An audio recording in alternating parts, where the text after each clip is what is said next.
Okay. Hey, 4C divers! Welcome to Facebook Live. It is February, what are we, the 2nd? No, we're on the 3rd. It's Thursday, 2022.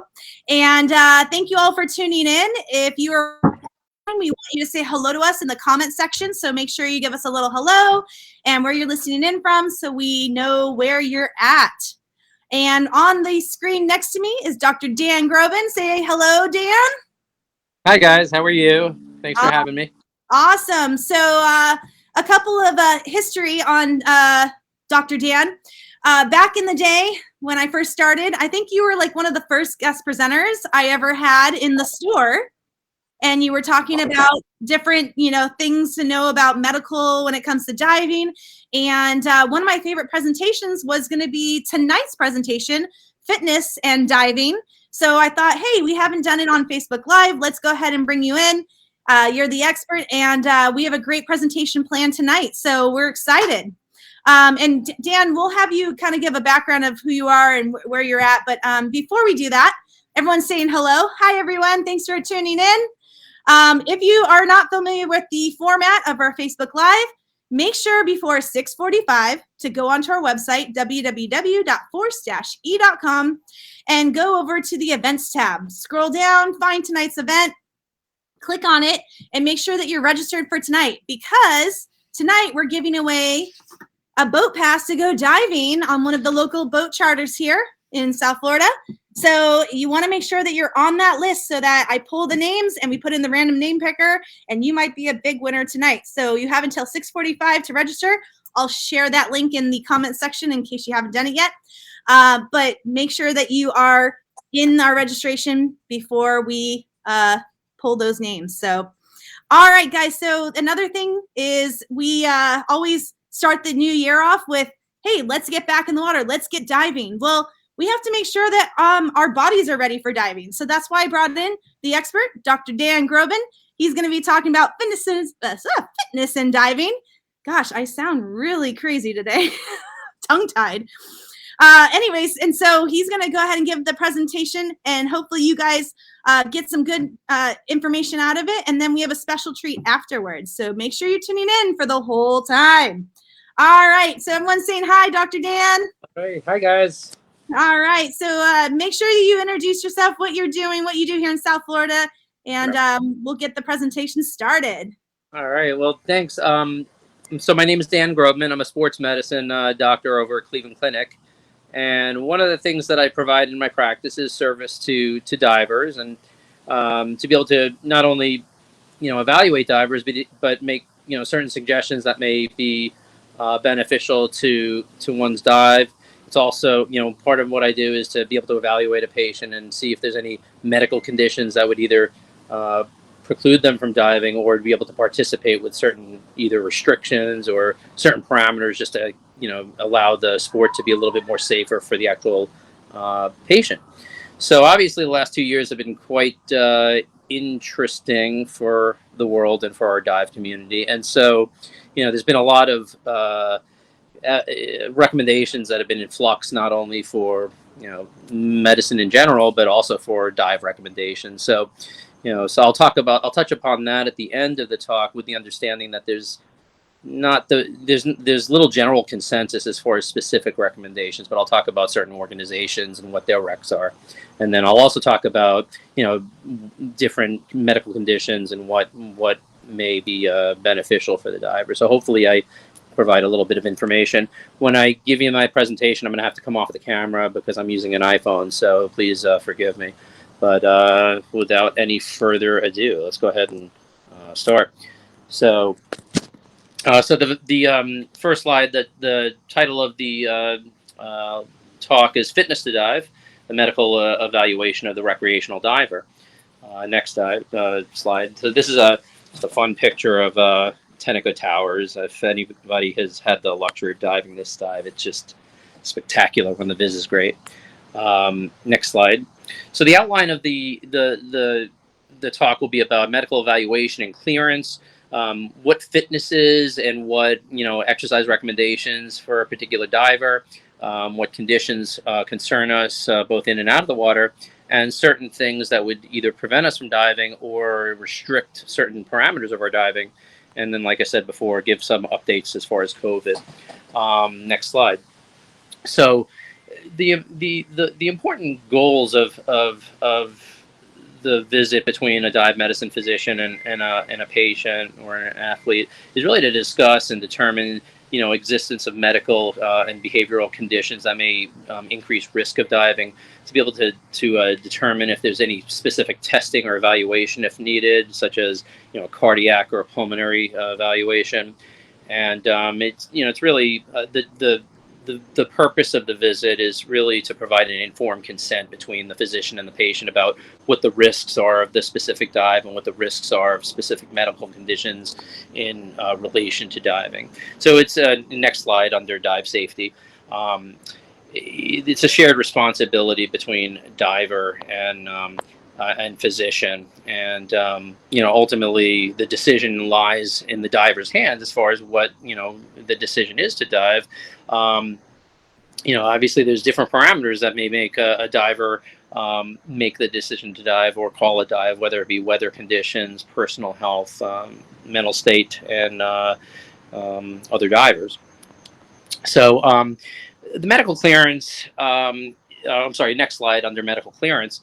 The medical clearance contains, several parts, including the physical examination, a pertinent and detailed history, a review of medical conditions and different medications that a person may be on, and really just a frank discussion between the diver, what the objectives are for wanting to participate. The clearance, the medical clearance is not an open-ended endorsement. It's not to say that one can dive from here to the end without changes to one's medical condition and one's capacity to dive. So it's really important from a dive perspective to get a medical clearance, or at least a medical evaluation for pertaining to diving. And we'll talk about different parameters. Next slide. So this is a slide on obviously multiple different types of diving, including military, recreational, public, safety, scientific, commercial, and each type of diving requires a different set of skills, and really just and has different parameters as far as what qualifications one may have to be able to participate. Next slide. So under recreational diving, there's varying demands on as far as physical and psychological. Warm water divers, other than us, native Floridians that are spoiled, warm water divers tend to include divers that are less, that dive less frequently, and there's a skill decay because of the infrequency of diving. Local divers, such as us, tend to dive more frequently. We tend to be a little bit more acclimated to diving. We tend to have, depending on the skill level and the fitness level of a diver that's more acclimated to diving more frequently, we may have better sac rates and acclimatization to different temperatures in water. Cold water dives tend to be more arduous, tend to increase risk of injury and decompression illness, which is why the importance of proper gear is important in those dives. Technical divers tend to do more task loading, more equipment, and so the qualifications for that may be different than a recreational diver with an 80 aluminum and an open water dive. And then dive instructors obviously have different parameters for their abilities to dive, because they're ultimately responsible for everybody else on the dive. Next slide under exercise training. Exercise and fitness in divers reduce cardiac demands for oxygen, improves muscle flexibility and tone and power, and reduction in blood pressure and pulse, and improvement in sac rate. And so, fitness above the water translates to better dives underwater, less power, power is required to kick. Less cardiac demand translates to, a more controlled dive and more focus on the dive. Next slide. So, how long to exercise? This is a common question that I'm asked, especially for those that work out or exercise. How long to exercise before and after dives? And there's no great data. Back in 1949, there was a Navy study that showed that 2-hour post-dive exercise did still increase risk of DCS under very stressful dives, under cold dives, under dives with strong currents.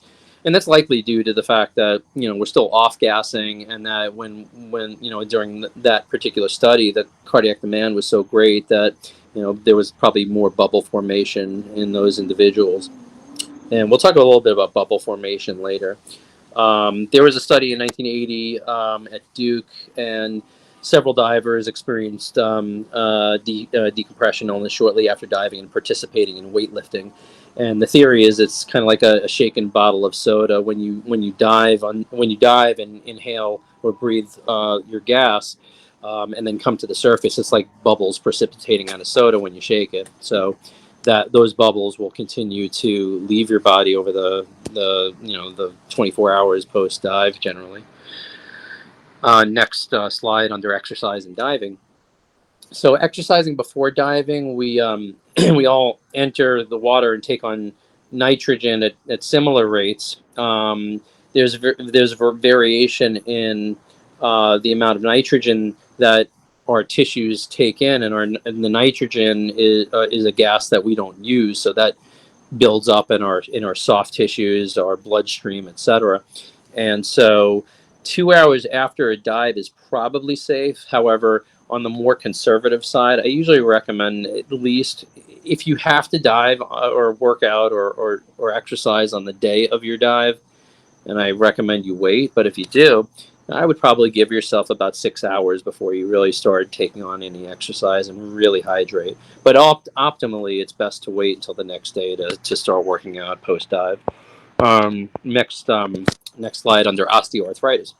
So in our dive population, young and old alike, and somewhere in between, we develop degenerative changes of our joints. And so when we have arthritis in our joints, be it either our knee, shoulder, spine, etc., it causes an impaired blood flow and gas exchange. And so what happens is those that are arthritic tend to sequester more nitrogen gas, and those individuals may have to offload their gases after a dive a little bit longer. So the other thing that osteoarthritis can lend itself to is diving injuries. So it's really important for the individual that has osteoarthritis to maybe consider altering dive equipment, change the kick. Those that are arthritic in the hips tend to do better with a flutter kick, versus those that have more issues with Achilles tendonitis tend to do better with a frog kick. So sprains and strains are obviously very common to individuals that are diving. We're expected to do a lot of heavy lifting, putting on heavy BCDs with tanks. It's not uncommon to sprain or strain either a joint or the spine. And there's question as far as whether there's increased decompression illness risk with sprains or strains.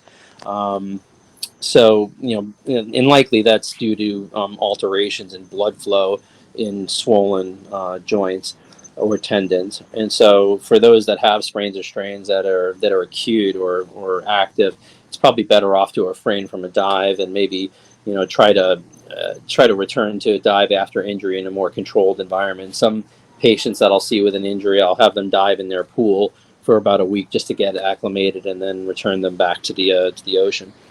Next slide. It's under healthy but overweight.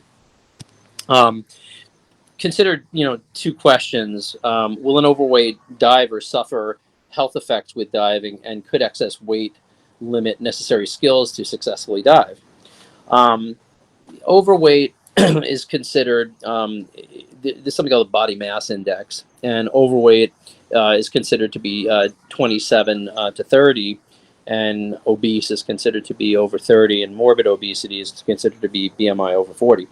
But there's no strong evidence to show that being overweight, not obese, but overweight as a diver, within 10% of ideal body weight increases risk of decompression or more significant dive injuries. The best indicator for dive fitness is general health, level of activity, how often you stretch, work out, and are there any other health factors that can affect your cardiovascular demands or breathing. Next slide under hypertension. So hypertension is a very common medical condition, one of the most that we see over the age of 40. Hypertension is regarded as greater than 140/90 blood pressure. All that parameter drops to pre-hypertension at 130/80. Elevated blood pressure can increase cardiac demands. It can increase underwater cardiac events such as heart attack. It can increase risk of stroke and organ damage. And so it's important not only in diving, but in real life, to be able to keep blood pressure under control to reduce risks of injury. There's different types of antihypertensives, including what's called beta blockers, which are medications that help slow the heart. And there's also diuretics that can that cause you to urinate more to reduce blood pressure. And then there's a medication class called ACE inhibitors.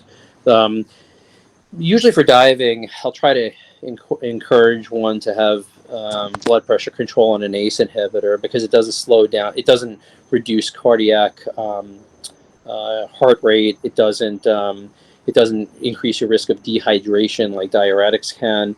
In some individuals, it can actually cause a cough, and obviously, if that side effect would be unwanted with diving. And there's a couple of other medications that can be used in lieu of ACE inhibitors, but that's definitely one of the top blood pressure medications that's consistent with diving. Next slide. That's a picture of me with on the Miss Lourdes, which is one of my favorite dives. Okay, so next slide under recreational diving. The initial medical screening performed by a dive instructor is given, obviously, with sign up of the course, and if any yeses are checked off, it generally warrants an evaluation by a primary care physician or dive physician.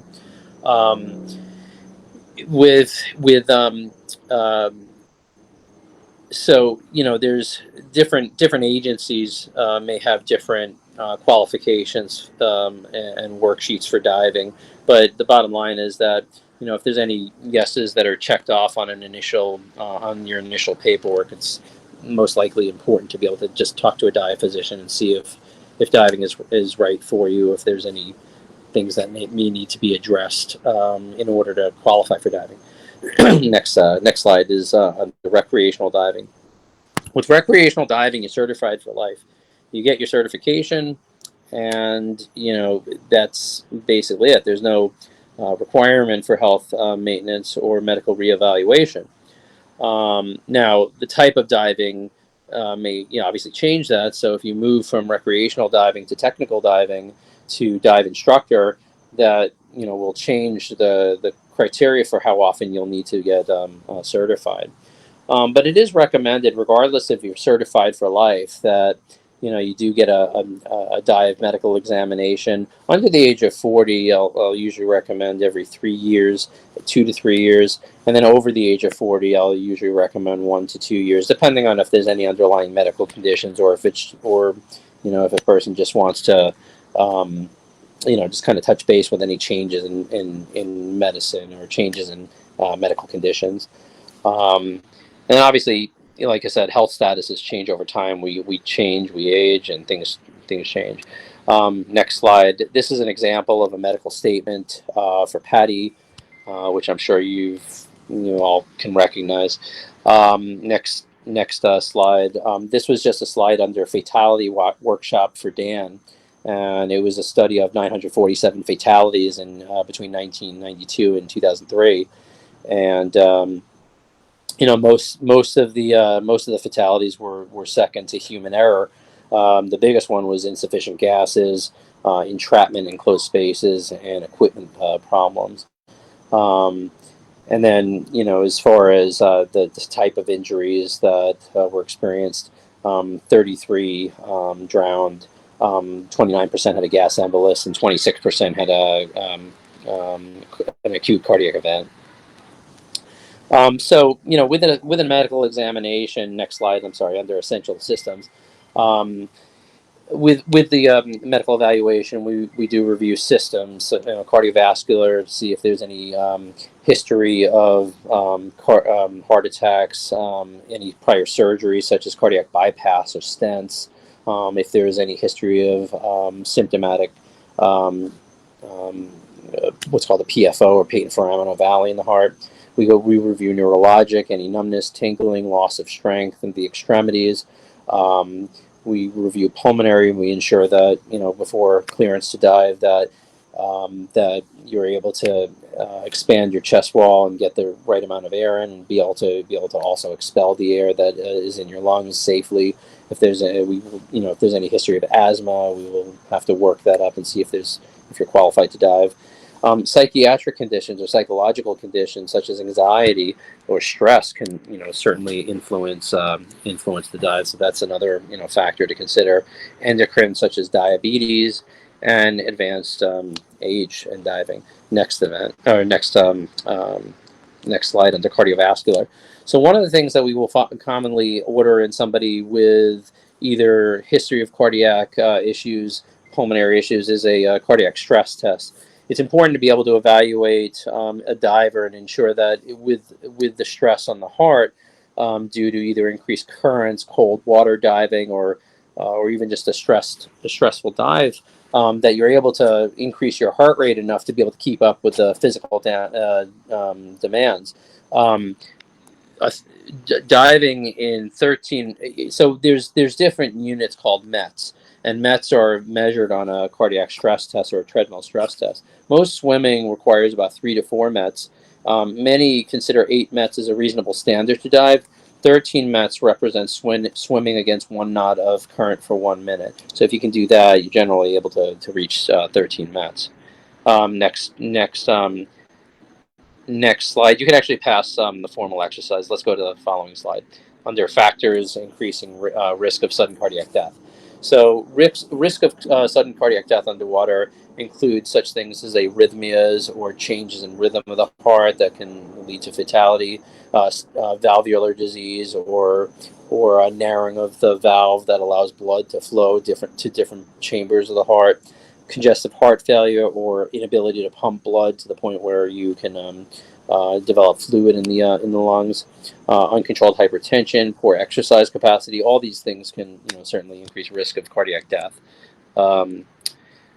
Let's see. Okay, so going to the next slide, I briefly talked about patent foraminal valley under cardiovascular. Patent foraminal valley is a hole between the left and right atria of the heart, as you can see within that square, that black square.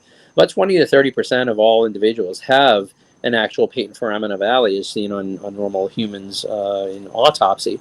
And patent foraminal valley used to be an absolute disqualifier for diving, but now it's found that more patients than not will not have symptoms associated with it, and it has not been found to really reduce cardiac risk in diving. But for those individuals that have repetitive decompression illness and/or other symptoms such as migraine, we'll sometimes order a type of test called a saline agitated echocardiogram that's able to show bubbles that go from one part of the heart to the other. And this is often a really good test to demonstrate patent foraminal valley. And then if that does show up on the exam and a patient is a diver and it's believed that that's the cause of the events, those can be closed by an interventional cardiologist. Next slide under significance of PFO and decompression illness. So a higher portion of divers with decompression illness affecting the nerves, such as the spinal cord, had a PFO in about 60% of those cases. Divers who have never had a decompression illness or mild forms, it's been found that 20 to 40% of those individuals have PFO. So, there's a poor correlation to those that have PFOs and have events, but those that have repetitive events that involve the spinal cord or nerves do show that there's a greater correlation with those that have PFO. Hopefully that makes sense. The next slide under PFO screening. So is PFO, is diving a reason to screen for PFO? And the answer is absolutely not. We would, first off, it would be we would be disqualifying way too many divers that are asymptomatic who don't have increased risk factors, and plus the financial demand to be able to order the echoes would not make sense. We'd have to order way too many saline agitated echoes to be able to find one symptomatic PFO. So you have a PFO and you have symptoms, and it's been found to be related to the PFO. What do you do? Do you stop diving? Well, some individuals would say yes. Others would say, well, you can consider diving more conservatively in shallower waters where there's less bubble formation in the tissues. You can consider having an endovascular repair or a surgical closure of the PFO. Some patients may not be able to dive in the military or with commercial diving with a symptomatic PFO. So it could also be an absolute contraindication depending on what the capacity of the dive is. Next slide under neurologic. I'll kind of gloss over this, but basically, with an absolute contraindication, if you have a stroke and have result in weakness or hemiplegia of the extremities, that's an absolute contraindication to dive. Active seizure disorder is an absolute contraindication to dive. Tumors, head and spinal cord injuries with sequelae or symptoms or contraindicated to diving, and previous neurologic DCI with continued symptoms is a contraindication. Now, some patients with history of seizure disorder without any, who are not on meds and have not had any seizures for 5 years are actually able to dive. There's certain testing, such as an EEG, that can be ordered. But I do have a neurologist in my dive medicine team that actually I'll send patients with seizure disorders to be able to clear. Previous neuro DCI with complete resolution are able to be cleared. Those with peripheral neuropathy or some numbness of the hands and feet, depending on the comfort level of the diver, can dive, and prior neurosurgery with no resultant seizure, individuals can dive. So those individuals that may have had a tumor section of the brain, or maybe have needed a shunt, and there's no evidence of seizure, thereafter, those patients can potentially get back in the water. Next slide under pulmonary. There's some contraindications to diving with pulmonary, including emphysema, having a history of what's called a spontaneous pneumothorax, where the lung can rupture and can lead to what's called a gas embolus, which is a bubble that can come out of the lungs and go to the brain. Asthma with certain types of asthmatics actually can be cleared to dive. Those asthma with cold or exercise as a trigger should not dive. Those with a pulmonary gas embola or pulmonary barotrauma with continued symptoms should not dive. And obviously an active infection such as pneumonia patient shouldn't dive. Those individuals that are well controlled with asthma medications, that have gone through spirometry studies and able to check their lung volumes with a peak flow meter on the boat or the day of the dive, I will let engage in controlled diving. Those that have had a lung rupture or pneumothorax due to trauma that heal and have no CAT scan evidence of scar tissue are able to return to diving. And those with a gas embolus with complete resolution of symptoms can get back in the water. Next slide under asthma concerns. As we kind of touched upon, it's not an absolute contraindication to diving. Certain patients can dive with qualifications. 5% of the population has underlying asthma. So if you go on a dive boat and you have 20 people on board, guaranteed, you're going to have at least one person on board with it that's an asthmatic, whether or not they even know it. So we can go to the next slide under. Actually, let's pass the next slide under asthma. Let's go to diabetes. So diabetes is an inability to properly dispose of blood sugars. And so, two types of diabetics are insulin dependent and non-insulin dependent diabetics. Diabetes is a contraindication with commercial and military divers, but with well-controlled diabetics and healthy individuals, they may be able to engage in recreational, scientific, and safety dives. And we'll talk about some of the qualifications for insulin-dependent diabetics and ability to dive. Type 2 diabetics that are just medication controlled, whose blood sugars are controlled, able to be controlled to say about 110 to 130. Those that have what's called the hemoglobin A1C, which is a blood marker for control of diabetes. If that's adequate, those patients can dive safely, provided they've also been up to date on their treadmill stress tests and other and lab work. In insulin-dependent diabetics, I'll have you advance the slide to the Dan UHMS guidelines in 2005. There's a couple different qualifiers for insulin-dependent diabetics. First is that they should be over the age of 18 or 16 to 18 with special training. They should be over 3 months since the initiation or change of medications. So if insulin needs to be changed, or if any oral hypoglycemics need to or added into the drug regimen, there should be at least 3 months before that individual is able to dive. As mentioned, the hemoglobin A1C or marker of long-term control of diabetes should be under 9. There should be no evidence of kidney or retina damage or cardiac damage as a result of diabetes. There should obviously be routine physical examinations and dive medical examinations, and a definite a lengthy discussion with diabetics and diving should be held, because obviously diabetics are at increase of injury and death underwater. Next slide, under diabetes and Dan UHMS guidelines.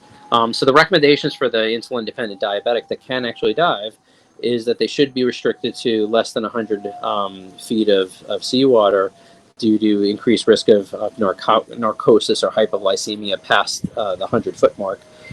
Dive should be restricted to 60 minutes. There should be no decompression diving and no overhead diving environments, so that if the individual does lose consciousness, that the dive buddy can take them back to surface with less risk.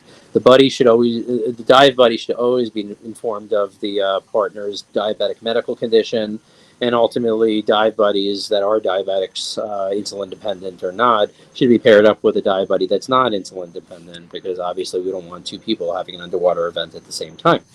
It's an advantage to avoid dives that do stress the body a little bit more, such as cold water or high current dives. Next slide, under Dan UHMS guidelines. So with a diabetic, if they're not feeling right, either anxious and not feeling well, those patients should abort a dive. If the blood glucose sugar is either too low or too high, those dives should be aborted. The goal of fasting blood sugar before a dive should be about greater than 150, because of the amount of demands that a dive takes. We burn through our blood sugars faster with a dive. And those individuals should be able to routinely check their blood sugars. They should check 60 minutes and 30 minutes before a dive, and then at the surface interval. And those individuals should tell, it would be good practice to tell either the dive crew on the charter or the captain that you are a diabetic. And it's always advantageous to carry glucose tabs in case the blood sugars fall very low. Next slide we'll advance to under psychological. Let's just pass that. Let's go to the aging diver. So under the aging diver, some medical conditions that are common to the aging diver include heart disease, hypertension, cancer, and emphysema. The concern is that there's increased physiologic demands on the body. There's decreased exercise capacity in the aging diver. There's increased risk of hypothermia and decreased bone density in the aging diver. So for those divers, it's important to have a very detailed physical examination and have a frank conversation with the diver about risks, benefits, and how they may want to tailor their diving to decrease risk but allow for enjoyment of our sport. So we're almost at the end of the talk. The last talk has a couple of slides involving COVID and diving, and obviously there's a lot of interest over the last couple of years for obvious reasons. COVID is a novel coronavirus. It's in the family of viruses that are similar to the common cold. It does spread via aerosol secretion as well as contact. The median incubation between exposure to onset of symptoms is 5.1 days, but obviously as variants have been coming out, such as the Omicron, the variants seem to be having less of an incubation time, which is actually advantageous because it seems like the numbers are starting to come down, which is thankful. But obviously, variants come and go, so we always have to be on our guard. COVID, pretty much affects every system. There's the the complications with COVID is that COVID induces an inflammatory response in our bodies, which can affect our breathing. It can affect it can affect our heart. It can affect our GI tract. It can affect our brain and spinal cord. And so, there's quite a milieu of symptoms that one has with being symptomatic and positive COVID. So, we'll talk about some of the organization recommendations. First, it's really obviously important to clean your equipment. Two cleaning agents that have been shown to be effective against COVID are bleach and what's called quaternary ammonium compounds or ammonia. These have been found to not only kill other types of viruses that we're exposed to, but it also does kill COVID. Soap and water and hot water alone have not shown to be effective. So, bleach and quaternary ammonium or ammonia should be used with personal dive equipment, and then, after that should be cleaned thoroughly. And rental equipment should obviously be cleaned between each use. Next slide under COVID, return to dive. So this is where there's some question as far as general consensus. So understand that depending on the organization, depending on the comfort level of the physician, there may be some variation as far as what is recommended as far as return to dive. But a diving advisory medical committee on 12/21 kind of grouped COVID divers into three groups. And the first would be a positive test with mild symptoms, and for those individuals, cessation of diving is recommended for 1 month or 30 days, followed by a medical examination prior to return to diving. The group before that we didn't mention is the positive test with no symptoms. And that's where it becomes vague as far as depending on what organization you question. Some organizations recommend that you take 30 days off from positive test to returning to dive. It sounds extreme, but that is the recommendation. A positive test with moderate to severe symptoms, inclusive of hospitalization, use of supplemental oxygen, cardiac or neurologic issues, decreased oxygen saturations, and divers with structural changes on CAT scan or chest X-ray. These are the divers that obviously warrant can have more risk of events. And these divers should seek a cardiology or pulmonary evaluation prior to clearance. And a follow-up chest CAT scan or X-ray it should be performed if they were initially abnormal. Obviously, there's I won't touch too much upon the vaccination recommendations, but obviously we know that the vaccinations are available, and I can just tell you from my own experience in my hospital that those that were vaccinated that were sick definitely were shown to have less severe symptoms. Okay, so let's take the next slide. We'll talk about DAN recommendations returning to dive post-COVID. So DAN recommendations. Positive COVID test and symptomatic should wait 30 days from the first negative test. So after being sick from COVID and having a positive test, after at the point of being asymptomatic and testing negative, Dan does recommend that you wait 30 days from that point. A positive COVID test with symptoms um, uh, should wait 30 days from a negative test and absence of symptoms. I think I just mentioned that. And hospitalized patients with COVID or those with pulmonary symptoms, Dan recommends 3 months of no diving, pulmonary evaluation, normal pulmonary function testing, normal oxygen saturation, and a normal CAT scan. So, Dan's recommendations for those that with moderate and severe symptoms of COVID obviously have a fair amount of restriction to returning to diving. And hospitalized patients with COVID and cardiac symptoms should wait 3 months, have a cardiac evaluation, EKG, and stress testing. Next slide. So there's actually an ongoing study going on, a longitudinal study on returning to dive after COVID-19 infection.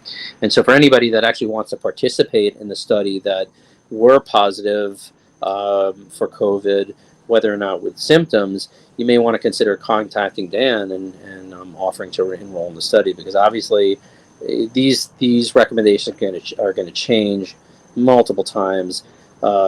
Vaccination recommendations are going to change. 2 years into a novel virus, I think that we're doing pretty well given the amount of information that we've acquired. But obviously, there's still holes in our knowledge, and over time, we'll get more. Get more data to support new treatments for COVID. So last slide is the bottom line. So bottom line is each individual diver should be evaluated on an individual basis. Divers should be well informed of their sport and well educated upon the risks and benefits. The physician and diver should be able to communicate and have a well informed conversation about diving risks and benefits, and whether it's appropriate for you to dive with the medical conditions that you have. And I would say that more times than not, with the patients that'll come in with various medical conditions, it's just honestly a matter of ordering the right tests, having the right conversation with the diver, and just making sure that the diver is safe to return back to the sport. So I'm going to go ahead and turn my camera back on.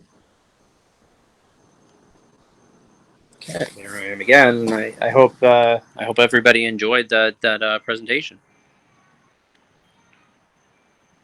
All right. Thank you, Dr. Dan. All right. So if they had any questions or maybe wanted to get in contact with you or even schedule an exam, do you see clients right now? I do, and I try to get my dive patients in pretty quickly because of obviously the love of the sport. So I do. I'm based out of Cleveland Clinic. I'm actually in the neurosurgery department, but as a sports medicine physician, I do see my dive patients out of that section. And so if if you're interested in having an evaluation, or if you have any questions regarding medicine and diving, I'm always happy to help. And you can just call Cleveland Clinic and request an evaluation. Awesome. Okay, we do have some questions. All right. Thanks, guys, for writing your questions and being patient. We are going to get to them. So some questions came in about PFOs. The question is, are there statistics pertaining to how often a PFO repair does not remain effective? So, obviously the having a PFO repair does not guarantee that it's going to work. About 1 to 2% of the of PFO closures do fail. The technology for the PFO closure and the type of cage that's used now is certainly over the last 5 to 10 years has definitely advanced. So the risk of failed closure is much lower. But even with a closed PFO, it doesn't mean that a patient can't have decompression illness post closure. There's a lot of data that actually had been acquired by Doug Ebersol, who's an interventional cardiologist on the west coast of Florida, who's closed many a a PFO, and he's had quite good success. But I can tell you that the rate of PFO or a failure from a failed closure, it's probably more actually about 0.5 to 1%. Okay. Another question about PFO. Should a diver considering getting into technical diving consider getting pre-screened for a PFO? So I think I answered that in my it's a great question. I touched upon it in the uh, in the talk. It's not recommended to do a baseline PFO because a test is only so good as what you're going to do with that information. So if even with technical diving, if we did a saline agitated echo on everybody that wanted to participate in technical diving, 25% of those individuals would come up positive. But what do you do with that information? Do you stop a patient from diving with an asymptomatic PFO? And my recommendation is not to do a pre-screening echo. Okay. The other thing I want to just add is also plain echocardiograms plain echocardiograms or echoes often miss a PFO. So you really have to do a saline agitated, which is where an injection of saline bubbles are injected into the bloodstream, into the venous stream, and then an echo is done after that. But so it's not an inexpensive test, and what you do with the information on somebody with an asymptomatic PFO wouldn't make sense to screen everybody. Okay, I have a series of questions are going to be with DCS, and the first one's kind of generic, and then the other two are very like you hear these wives' tales. Don't take hot showers after diving, or don't work out, late lift, da da da. So you kind of did touch base on that. So the question is, what's the best way divers can prevent the getting decompression illness? So there's certain things that we obviously can reduce risk of, and then there's certain things where we don't have the answer to. So it's not uncommon. First off, I'll start by saying it's not uncommon for individuals that have followed a rec dive to a T, that have followed your computers, that have done everything right, and still get decompression illness. So it's not uncommon to not find out the exact reason. However, things that we know that can decrease risk of decompression illness include, adequate hydration. So I usually will recommend patients the day before a dive to try to refrain from, or try to at least reduce alcohol content. Try to avoid caffeine or coffee on the day of the dive to reduce risk of dehydration. Obviously ensuring that you have adequate sleep, that the condition of the dive doesn't increase risk. So real cold water dives can increase risk of DCI. And high currents or ripping currents can increase risk of DCI because of the amount of work that one has to do to be able to maintain the dive. And then, obviously making sure that you're using the appropriate gas mixture for the type of dive that you're doing. Nitrox appropriate blends of nitrox at depths can decrease your risk of decompression illness because you're decreasing the amount of inert gas that you're consuming.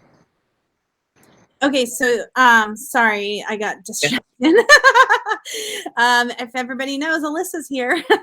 But they definitely wanted to just check, because you talked about exercising after diving, but is it cardiovascular exercising, or is it weightlifting exercising, or is it both that you shouldn't be? So really it's more about vasodilation. What do I mean by that? Well, vasodilation is increase in size of blood vessels. And so when you dilate blood vessels, that increases the speed of off-gassing. So kind of like shaking a bottle up, if you go and work out and you're still off-gassing, and all of a sudden you start working out and increasing cardiovascular demands and increasing the size of your blood vessels, that can cause the inert gas to kind of what's called sequester or kind of build up in certain tissues. And so same thing with hot showers.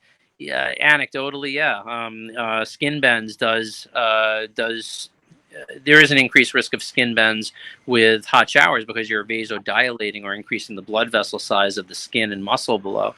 So so there is increased risk with hot showers and skin bends, although it tends not to be severe, but it can be uncomfortable. Yeah. So speaking about exercising and being fit for diving, Dr. Dan, we have a little surprise, don't we? we have Sam here to show us some exercises. Everyone say hi, Sam. Damn. So we're going to go ahead. We're going to get Sam set up here.